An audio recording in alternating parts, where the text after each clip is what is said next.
The unthinkable happened. Many neighborhood families attend St. Stephen's Parish. They had 4 masses in the church on Sunday.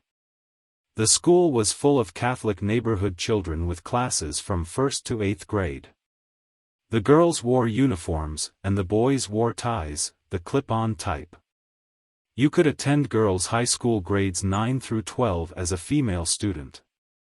It had a vast congregation, always having activities such as festivals, bazaars, clam bakes, fish fries, and celebrating Catholic holidays.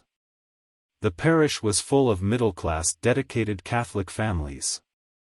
The elementary school had lay teachers and the Sisters of Notre Dame teaching the children.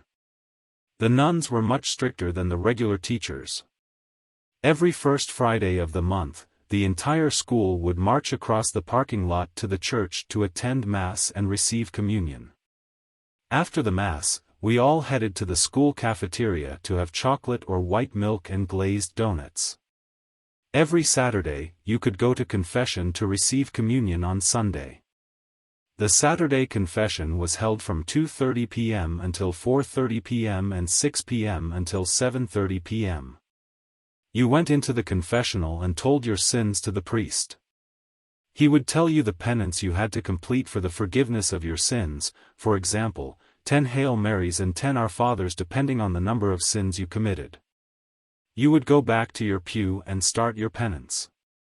When you complete saying your penance, you can leave the church or stay and pray to God if you like.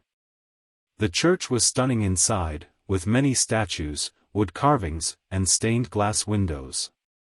There was a choir loft with a massive pipe organ. One Saturday, confessions were held as every other Saturday. Many adults, children, and families attended. For some reason, many more persons attended confession than usual on Saturday. So the priest, Father Paulus, decided to stay a little longer to make sure everyone had a chance to go to confession. The confession period lasted almost an hour longer than usual. Everyone completed their penance and left the church. As Father Paulus left the confessional, he noticed a man still in church and thought he was still doing his penance. Since the father still had to extinguish the candles on the altar, he did not say anything, thinking the man would leave soon. As Father Paulus was on the altar, he turned around and saw that man was standing behind him. It startled Father Paulus as he asked, "Can I help you?" The man said, "Yes, I came to kill you." The man started to pull out a gun to do what he said he wanted to do.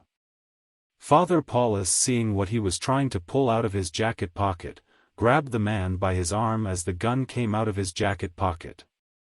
They started to struggle on the altar, and bang, bang, 2 shots went off, hitting neither of them. The struggle lasted 10 long minutes. And Father Paulus finally removed the gun from the deranged man, who had mental problems. Since Father Paulus was running late, the other priest came to check on him and found an exhausted Father Paulus and the man crying on the altar. They called the police, and the man was arrested. Thankfully Father Paulus was a big robust man, or this would have ended very differently. Written by Alvin Rivera.